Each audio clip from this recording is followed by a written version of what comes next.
Today we're going to talk about a day in the life of the macrobiotic lifestyle. So after all that I've already done today, and it's already been a pretty power-packed day, and I have a huge long day ahead of me with all the other healthy things that I need to fit into my day, I need a little break.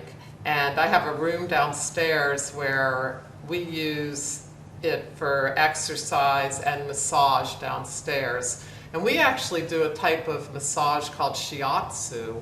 Shiatsu is a little different than traditional massage. You don't use oils and lotions. You can do it fully clothed, because what we're actually trying to do is work on the points in the body that correspond to the acupuncture points, which correspond to the meridians in the body, which is related to Oriental medicine. It's related to all of the different organs in the body. It's also related to what yoga is doing, working on the organs in the body. And it relates to the food that we cook, because the food that we cook is all meant to heal and nourish different organs in the body.